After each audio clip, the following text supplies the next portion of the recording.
This is a chiffon dress that lives in the study collection in the museum at FIT. As you can see here, it's all kind of pleated and ruched. And looking at the inside, what you can see, it's a ready-to-wear, but very nice ready-to-wear Chanel dress.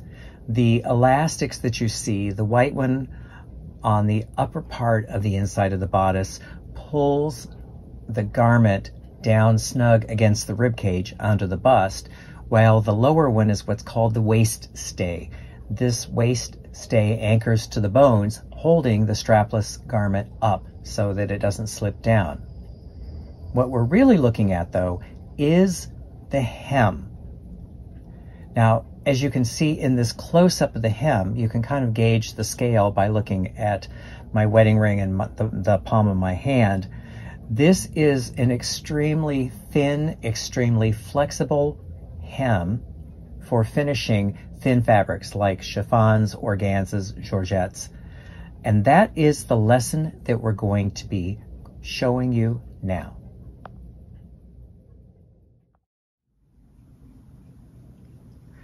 To begin, as you can see here, I have silk organza. You can see that I have drawn the line. Now, this line represents the finished edge of the fabric, whether it be chiffon, whether it be organza. I'm using organza because it's easier for a demonstration.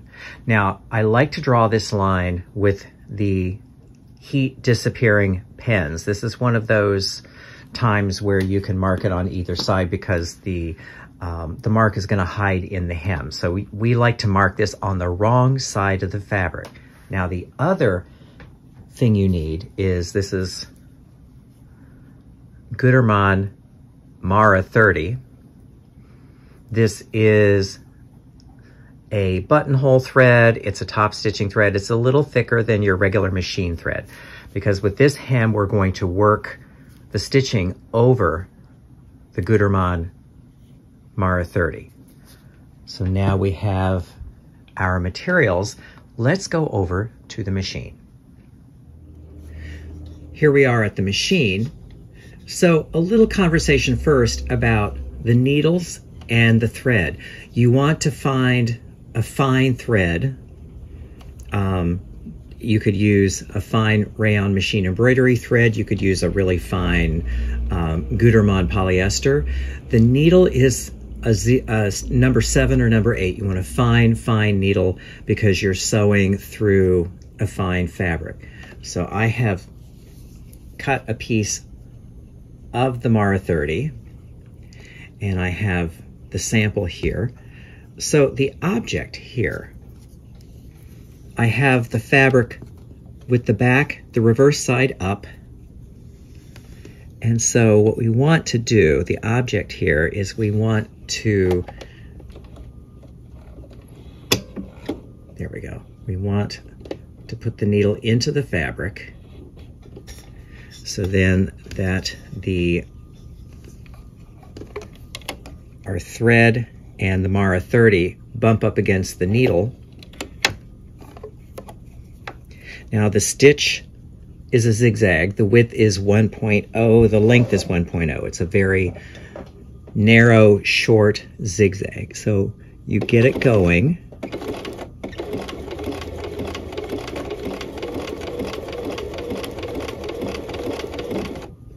And so here, this is a little trick, and I'm going to show you this from another camera angle as well. You hold the thread up at about a 45-degree angle once you get this going.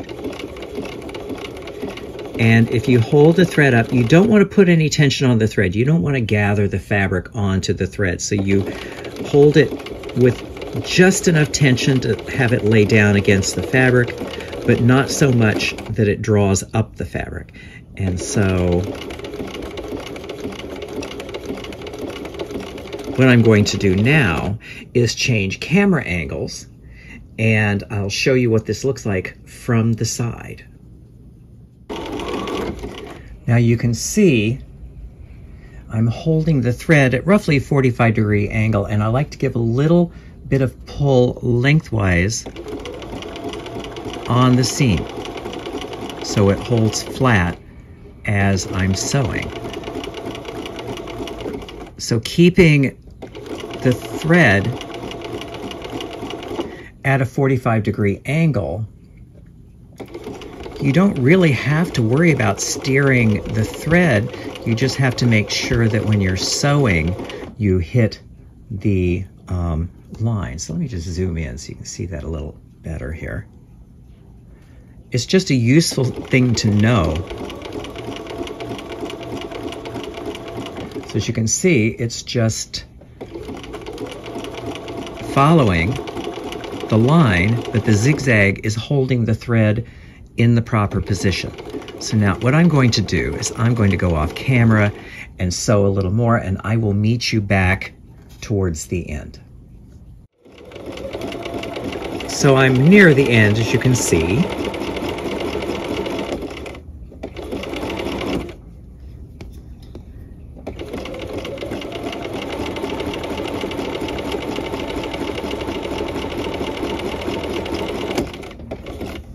Okay, so now let me take the work out and give you a look.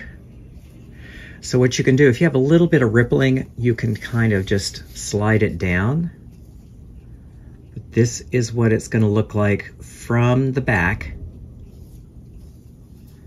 This is what it will look like from the front.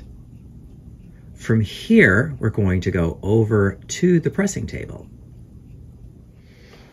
So here we are. Again, just to show you what we've done. Now this is the wrong side of the fabric, the reverse. So you want that face up. We're going to put this on the sleeve board and give it a good press, and maybe give it a little bit of a stretch to make sure that all the ripples are pressed out. So it should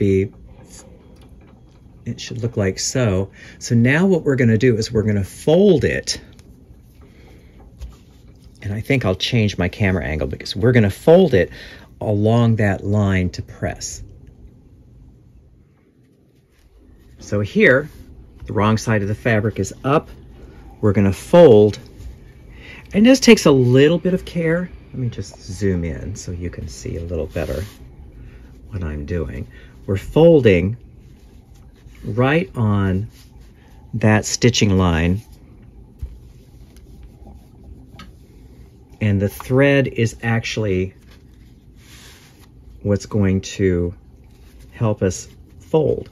So you can just carefully fold. Let me just show you a little bit. So you can see here,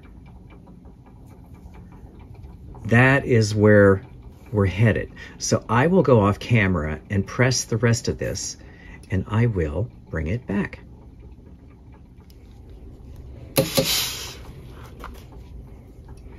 Okay, here we are.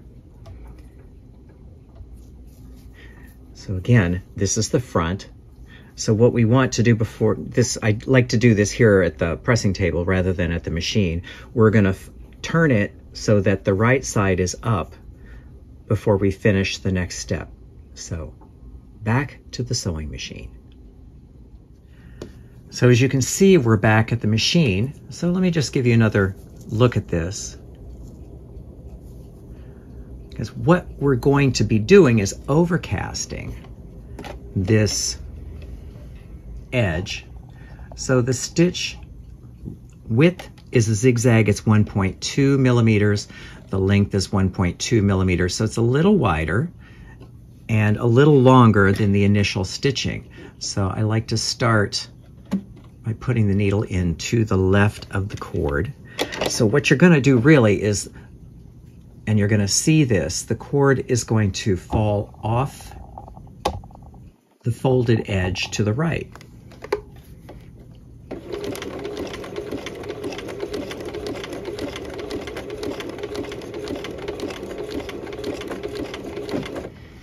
And this is where having a needle stop down on your machine is very helpful.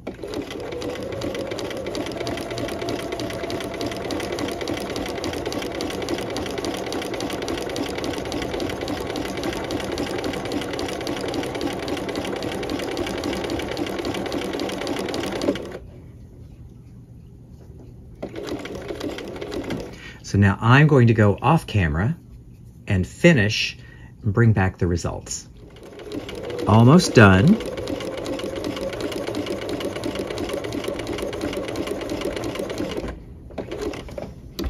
Okay, so let me draw out and show you what we have sewn here.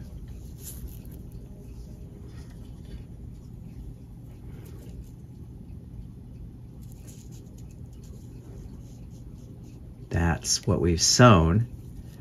Now our next step is back at the pressing table. So here we are. There we go.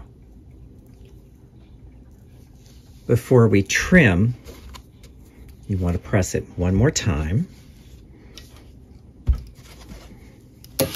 Just give it a little bit of a tug so that everything flattens out nicely. So that's what it's going to look like.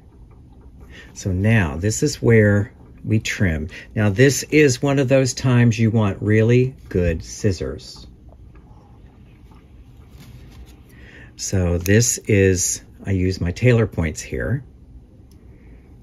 And so the object here is you just want to get as close to those stitches as you can without nicking them. And this is ticklish work, so don't be in a hurry when you try to do this, because you can end up cutting this off, which would be annoying and frustrating. Just make another little cut here, then I'm going to show you what it's going to look like. So there, that's what it's going to look like.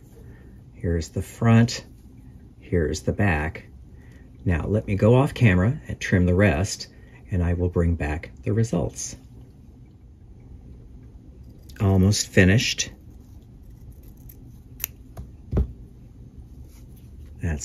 We're done with that. So here, this is the front, this is the back. Now, give it a little press. It's always pressure work.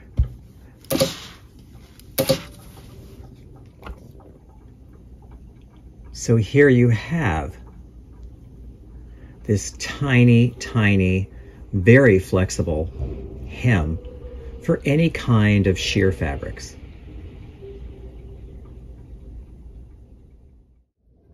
And now you see how it compares to the original.